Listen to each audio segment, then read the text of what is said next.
بسم الله الرحمن الرحيم. عن سهل بن سعد رضي الله عنه قال قال رسول الله صلى الله عليه وسلم الأنات من الله والعجلة من الشيطان رواه الترمذی. ترمذی شریف کی حدیث نمبر 2012 ہے.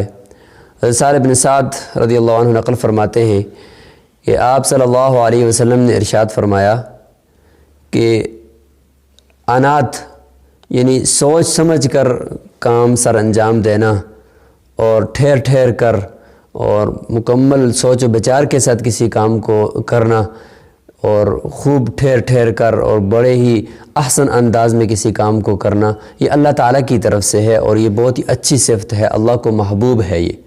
والعجلۃ من الشیطان، اور جلدی یہ اللہ تعالیٰ کو ناپسند ہے اور یہ شیطان کی طرف سے ہوتی ہے.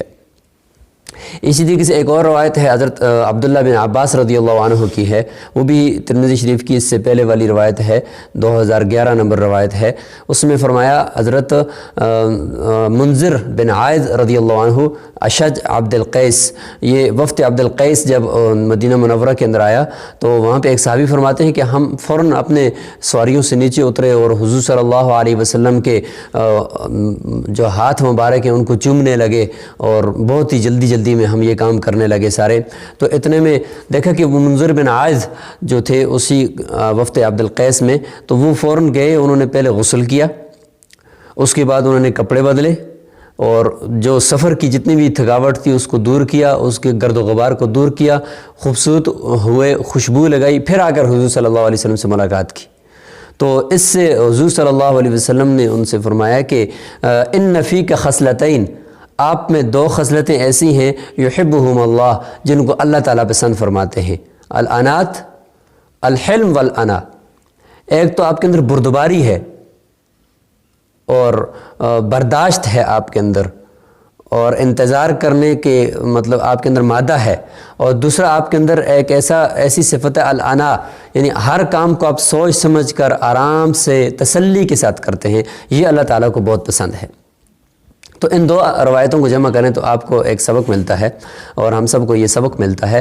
وہ سبق یہ ہے کہ جو بھی کام کریں ہمیں سوچ سمجھ کر اس کے نتائج کو بھی مد نظر رکھتے ہوئے، اس کام کے اندر نفع اور نقصان کو بھی مد نظر رکھتے ہوئے کرنا چاہیے. چاہے وہ دنیاوی کام ہو، شریعت یہ نہیں چاہتی کہ بھائی صرف دینی کاموں کو بھی سوچ سمجھ کر کرو، دنیاوی کاموں میں آپ کو جتنا بھی نقصان ہو، ایسا نہیں ہے. بلکہ دنیاوی کام ہو یا دینی کام ہو، شریعت یہ چاہتی ہے کہ آپ اس کام کے مکمل عواقب نتائج کو سوچ سمجھ کر کہ اس میں مجھے کتنا فائدہ ہوگا پھر کریں. اگر نہیں ہے کچھ بھی تو پھر نہ کریں. اگر آپ جلدی کریں گے اور کام کرنے کے بعد سوچیں گے کہ اللہ یہ تو نہیں کرنا تھا، اگر میں نہ کرتا تو یہ مجھے اتنا نقصان نہ اٹھانا پڑتا، دنیاوی نقصان ہے یا اخروی نقصان ہے. یہ جتنے بھی اس وقت خاندانی جھگڑے ہیں، جتنی بھی اس وقت فسادات ہیں، جتنی بھی اس وقت طلاقوں کا فگر بڑھ چکا ہے، اس کی بنیادی وجہ کیا ہے؟ اس کی بنیادی وجہ یہ جلدی ہے. جلدی میں ہم دیکھتے ہیں دوسری کی بات سنتے نہیں ہیں، اس سے پہلے ہم دیکھتے ہیں کہ بھئی اس نے یہ بات مجھے کیوں کی، بس جھگڑا شروع ہو گیا جلدی سے ہی، بغیر سوچے سمجھے. گھر میں بیوی نے کوئی بات کی تو بغیر سوچے سمجھے طلاق تک نوبت آ گئی، طلاق دے دی اس کو.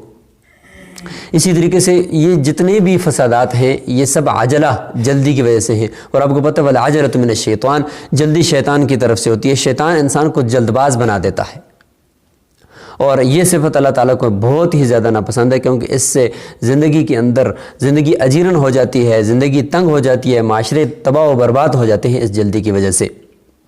اور بردباری، سوچ سمجھ کر کسی کام کو کرنا، یہ اللہ تعالیٰ کو بہت ہی زیادہ محبوب ہے اور یہ اللہ تعالیٰ کی طرف سے خصوصی فضل ہوتا ہے اس آدمی پر جو ہر کام کو سوچ سمجھ کر کرتا ہے.